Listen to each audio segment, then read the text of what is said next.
Hello दोस्तों, IRFC के बारे में हम लोग वीडियो में बात करेंगे।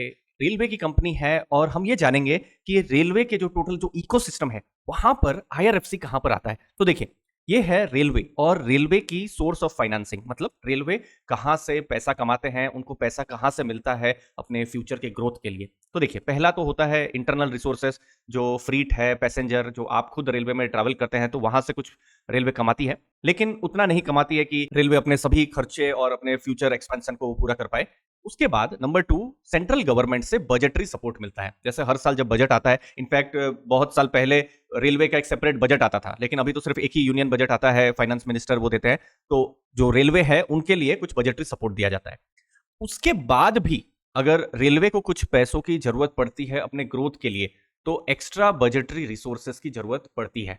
मतलब रेलवे एक तरीके से कहती है कि ठीक है, हमको और ज्यादा पैसा चाहिए फ्यूचर के ग्रोथ के लिए, तो हम मार्केट से हम पैसा हम रेज करेंगे। तो रेलवे जो है, भारतीय रेलवे, वो डायरेक्टली नहीं जाएगी, आईआरएफसी बीच में आएगी और on behalf of railway IRFC पैसा रेज करेंगे। और फिर रेलवे के जो भी एसेट्स हैं, चाहे वो डिब्बे हो सकते हैं, फिर इंजन हो सकते हैं, तो वो फिर काम आईआरएफसी के द्वारा होता है। और अच्छा उन्होंने बिजनेस भी किया हुआ है। एसेट अंडर मैनेजमेंट अगर आप देखेंगे तो पिछले कुछ साल में बहुत बड़ा है, 1.55 लाख करोड़ था 2018 मार्च में, जो इस साल अगर आप देखेंगे 4.6 लाख करोड़ हुआ है। तो एयूएम उनका इंक्रीज हुआ है, बढ़ा है। लेकिन एक चीज थोड़ा सा न्यूट्रल भी हो रही है। देखिए, एक तरीके से रेलवे की ये आप मान सकते हैं कि एक फाइनेंस कंपनी है, और फाइनेंस कंपनी में जरूर एक चीज देखना चाहिए कि उनका डिसबर्समेंट भी होता रहे। अब फाइनेंशियल ईयर 21, मतलब मार्च 2021 में उनका लगभग 1 लाख करोड़ के आसपास में डिसबर्समेंट हुआ था। मतलब अच्छा खासा रेलवे को भी जरूरत पड़ी थी कि पैसा बाहर से रेज करिए, तो आईआरएफसी ने अच्छा पैसा रेज किया, डिसबर्समेंट भी किया, तो अच्छा था। लेकिन फाइनेंशियल ईयर 23 में ये डिसबर्समेंट अचानक से कम हो गया है। ये 32,337 करोड़ हो गया है, जो कि हमको आने वाले टाइम में देखना है कि ये डिसबर्समेंट बढ़ेगा या नहीं बढ़ेगा। अब देखिए, आपका क्वेश्चन ये भी हो सकता है कि डिसबर्समेंट क्यों कम हुआ है, तो उसका भी रीजन है दोस्तों। अब देखिए, जैसे हमने बिल्कुल स्टार्टिंग में डिस्कस किया था कि रेलवे 3 तरीके से कमाती है। एक तो है पैसेंजर, आप हम जो रेलवे में ट्रैवल करते हैं वहां से। दूसरा, जो गवर्नमेंट का सपोर्ट आता है जो बजट में। तो देखिए, बजट में इस बार गवर्नमेंट ने एक बहुत बड़ा सपोर्ट रेलवे को दिया है, लगभग 2.4 लाख करोड़ का। मतलब गवर्नमेंट ने कहा कि रेलवे को कि आपको कहीं जाने की जरूरत नहीं है, आप अपना ग्रोथ करते रहिए। और हम देख भी रहे हैं कितना रेलवे पर काम हो रहा है, चाहे वो वंदे भारत हो या फिर अलग अलग उनके इनिशिएटिव्स, मॉडर्नाइजेशन पर बहुत काम हो रहा है। लेकिन ये जो भी रेलवे खर्चा कर रही है, वहां पर आईआरएफसी नहीं है, वो डायरेक्ट सेंट्रल गवर्नमेंट से उनको सपोर्ट मिल रहा है। अब उससे क्या हुआ है, आईआरएफसी का रोल थोड़ा सा कम हो गया है। तो जैसे लास्ट ईयर बहुत ही कम डिस्बर्समेंट था, और इस साल भी क्वार्टर 1 के रिजल्ट में बहुत डिस्बर्समेंट नहीं देखने को मिला है। क्वार्टर 2 का जो रिजल्ट है एक्सपेक्टेड है नवंबर के महीने में आएगा। अभी तक डेट्स आई नहीं है जब मैं वीडियो बना रहा हूं, तो वो देखना रहेगा कि क्या फ्यूचर में डिस्बर्समेंट का टारगेट है। क्योंकि देखिए, आईआरएफसी के लिए थोड़ा सा आप मान सकते हैं रिस्क इसीलिए भी बढ़ जाता है क्योंकि वो टोटली रेलवे पर डिपेंडेंट है कि रेलवे को कल पैसों की जरूरत है तो हम बीच में आएंगे, रेलवे को जरूरत नहीं है तो आईआरएफसी का भी रोल कम हो जाता है। तो डिसबर्समेंट कम यहां पर हुआ है, जो चीज बिल्कुल नोट करने जैसी है। अब आईआरएफसी जब हम बिजनेस परफॉर्मेंस में देख रहे हैं तो थोड़ा सा हम वैल्यूएशन को भी देख लेते हैं। तो देखिए, मार्केट कैप उनका बहुत बड़ा है, 1 लाख करोड़ से ऊपर का मार्केट कैप दोस्तों बहुत कम कंपनियों का होता है। आईआरएफसी का मार्केट कैप इतना ज्यादा बढ़ा है, और इतना बढ़ा है, ये 3 गुना 4 गुना बढ़ा है लास्ट 1 ईयर का ही। आप देखिए, मार्केट कैप के हिसाब से लगभग 4 टाइम्स ये मार्केट कैप यहां पर इंक्रीज हुआ है। अब क्योंकि ये फाइनेंस कंपनी है तो हम लोग प्राइस टू बुक देखेंगे, और उनकी हिस्ट्री भी जितना मुझे याद आता है, जनवरी 2021 के समय में उनका आईपीओ आया था। तो हिस्टोरिकली जो भी है, हम लोग के पास बहुत बड़ा पुराना डेटा नहीं है, बट हिस्टोरिकली 0.8 का उनको प्राइस टू बुक वैल्यू का उनको वैल्यूएशन मिला है। मतलब बुक वैल्यू से भी नीचे ट्रेड करता था। अब बुक वैल्यू अभी कितना है, 36। कुछ महीनों पहले 36 से नीचे 30, 25 उस लेवल पर ये ट्रेड करता था, लेकिन अभी बुक वैल्यू से ऊपर ये ट्रेड कर रहा है, कुछ 2.2 के आसपास में ट्रेड कर रहा है, जो कि एक अच्छा, हम कह सकते हैं कि मार्केट ने री रेट किया है। अब मार्केट ने री रेट किया है तो इसमें अब 2 चीजें देखनी है। पहला कि इतना पहले तो आप इतना परफॉर्मेंस अच्छा कर रहे थे, हम और ज्यादा फ्यूचर में समझते हैं कि आपका परफॉर्मेंस और अच्छा होगा, इसीलिए आपको एक प्रीमियम वैल्यूएशन मिलना चाहिए। पहला थॉट प्रोसेस है। दूसरा थॉट प्रोसेस ये भी है कि नहीं, पहले आपको 0.81 मिलता था, टू अब थोड़ा आप महंगा अभी आपका वैल्यूएशन है। अब फ्यूचर, भविष्य ही बताएगा कि कौन सा थॉट प्रोसेस यहां पर सही रहेगा। और यहां पर जरूरी हो जाता है ये देखना कि उनका डिसबर्समेंट कैसा रहेगा। अब हमने क्या किया है, लेटेस्ट, बहुत लेटेस्ट है, सितंबर 27 को आईआरएफसी, चूंकि ये फाइनेंस कंपनी है, तो केयर रेटिंग आई थी, और रेटिंग उनको AAA की मिली है। तो रेटिंग में तो कोई चिंता नहीं है, ठीक है, और गवर्नमेंट की पूरा बैकिंग है, तो वो एक पॉजिटिव चीज है। ट्रिपल ए बेस्ट रेटिंग होती है। तो रेटिंग में क्या इंपॉर्टेंट चीजें कही थी, ये मैं आपके साथ डिस्कस कर लेता हूँ। चैट जीपीटी में कुछ इंपॉर्टेंट एनालिसिस उन्होंने दिया है कि स्ट्रेटेजिक इंपॉर्टेंस है रेलवे के लिए है, और गवर्नमेंट का यहां पर ओनरशिप है। एसेट क्वालिटी बहुत अच्छा है। देखिए, आप किसी भी बैंक एनबीएफसी में जाइए, कहीं पर भी आपको एनपीए जरूर मिलेगा। 0.3 0.4% भी आपको कम से कम एनपीए मिलेगा। यहां कोई एनपीए नहीं है, क्योंकि जो भी पैसा है यहां पर एक ही कस्टमर है, उनका रेलवेज है। ठीक है, capital strength, capital adequacy ratio बहुत ही मजबूत है। बोरिंग प्रोफाइल बहुत अच्छी है, अलग अलग जगह से वो पैसा रेज कर पाते हैं और कम प्राइस में रेज कर पाते हैं, तो वो एक अच्छी चीज है। रेटिंग तो हमने देखा ही बहुत ही अच्छी है।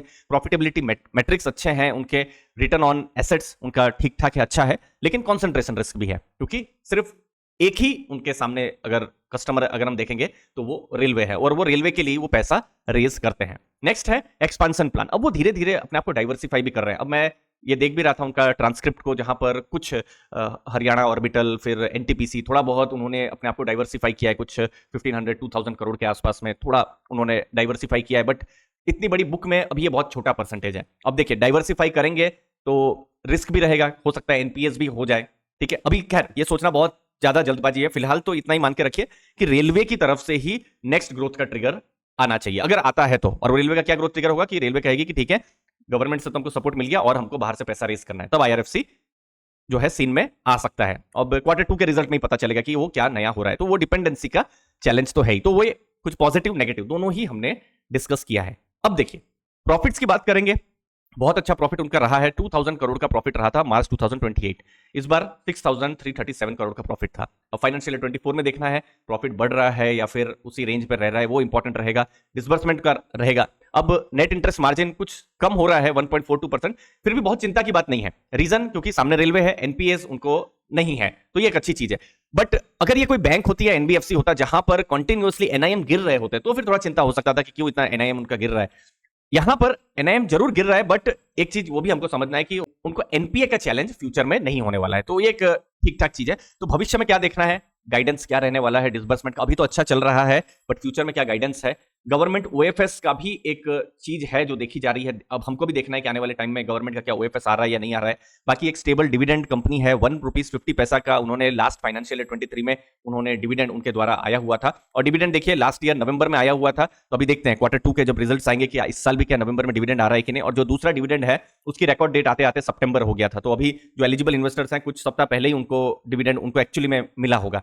तो इंपॉर्टेंट रहेगा Q2 के रिजल्ट में डिविडेंड को भी देखना। तो ये सब कुछ इंपॉर्टेंट चीजें रही जो आईआरएफसी का जब हम बिजनेस एनालिसिस करते हैं उसके साथ।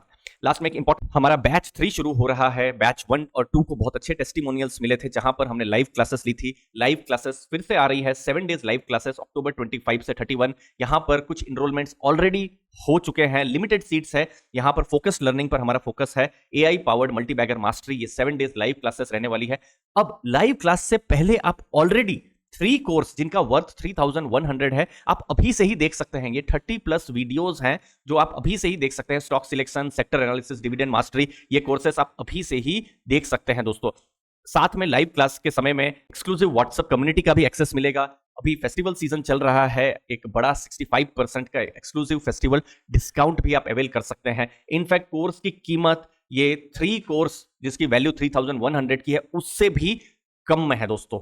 आपको क्या करना है, अर्ली फाइनेंशियल आजादी के ऐप को डाउनलोड करना है। ये जो लाइव क्लासेस है आप वेब में भी देख सकते हैं।